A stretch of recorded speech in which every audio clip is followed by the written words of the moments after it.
Hey, what's up, everybody? Kenny here from Radius Drums. So look, if you've been online in the last week, you know what happened at the Kia Forum on June 7th. Anika Nilles made her live debut with the Rush, and collectively the drumming world lost its mind in a good way. So I wanted to go through a full gear rundown of what she's playing on tour. It's all pretty cool stuff. So let's get into it. The drum kit. If you watched Anika's videos in the past, you'll know that the kit she's playing for Rush is not her normal setup. Normally she's playing like a 12, 10, 16 kind of setup, swapped rack toms. But this is more traditional, the Rush style setup where she's got drums from here to here. So aside from having the electronic second kit behind her like Neil used to do, this is pretty traditional Rush style kit.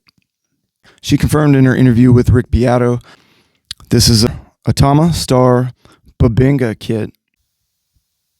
It's not something she would normally play in a smaller venue, but for a big arena show like what Rush is doing, it's the perfect wood. So let's talk about the gear. It's kind of unique 20-inch by 16 deep bass drum, which normally, a rock musician's going to play a 22-inch kick, but she opted for the 20. I guess you'll get a little more punch, which, she's a unique drummer. That says something to her unique decision-making there. Rack toms are 12 by 9, 13 by 10, 16 by 16, and an 18 by 16 floor tom.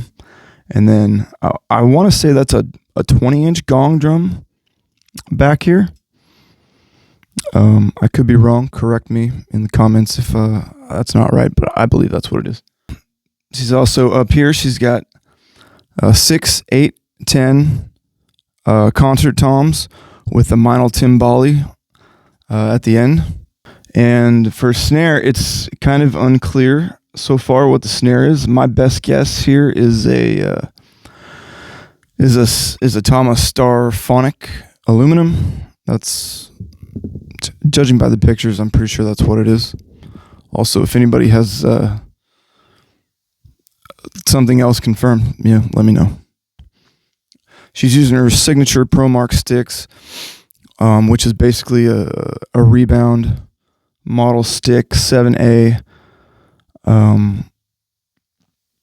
with a little bit smaller acorn tip. They're made out of hickory, a little over half an inch thick, and it's got a more aggressive taper than your usual 7A, but yeah, that's her thing. Cymbals. Okay, so Meinl released the full gear lineup of her cymbal setup, which is great. To her right, she's got 16 and an 18 pure alloy crash, a 20-inch Byzance dual crash ride. So for this tour, they developed an artist design. They're called lunar hats. So it's the AD4 hats, and that's also with her signature ride cymbal. They're 14-inch artist design hi-hat. So she's got a 1010 artist concept model temporal stack. That's her stacking situation for little trashy accents and whatnot. A 10-inch Byzance Brilliant Splash. So her ride that we talked about already is a 22-inch artist design lunar ride. Big, dark, lots of complexity. Moving around, there's artist concept deep hats. So she's got a second section of hats. 18-inch, that's huge for hi-hats, in my opinion. I've got 13s on here right now. I've been playing 14s forever. 18 is gigantic.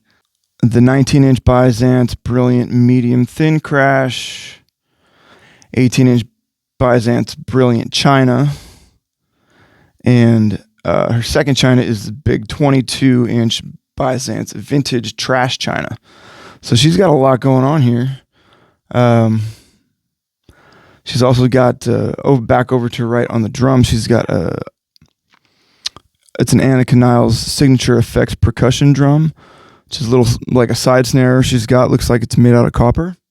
Mike Johnston groove bell, a little triple bell setup, a low pitch, chrome finished cowbell, and a 66 bar chime back over to the right side of her. So that's a lot of cymbals and a lot of effects, which is awesome. She's also got the sample pad over here.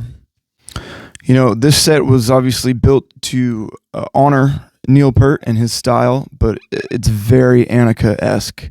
You know, ergonomically set up, all her cymbal angles, the way she flowed the kit to follow the melodies. The scale of the rig as far as Rush goes might not be gigantic as Neil's kits in the past, but for Anika, it's a huge setup.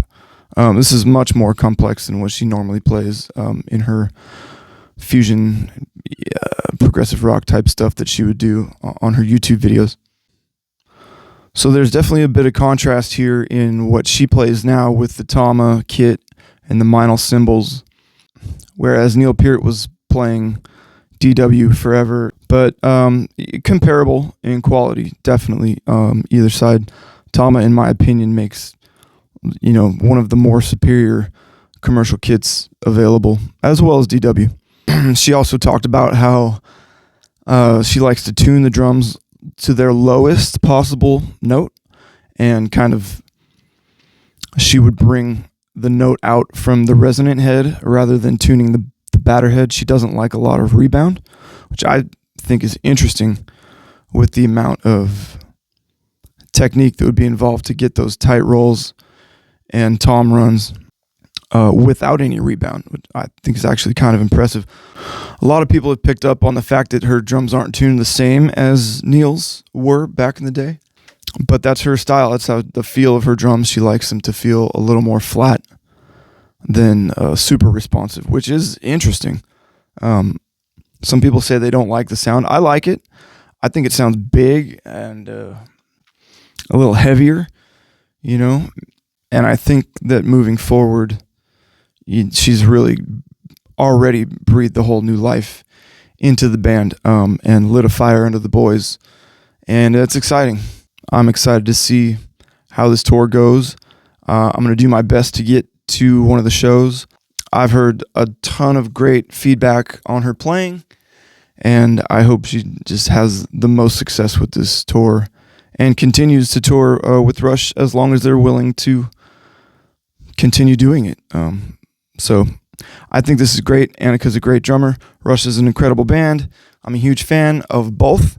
And yeah, I'm just excited that the boys are back out doing it. And I can't wait till they come to Seattle so I can maybe sneak my way in. Okay. This has been Radius Drums. Thank you very much for watching. Rock and roll.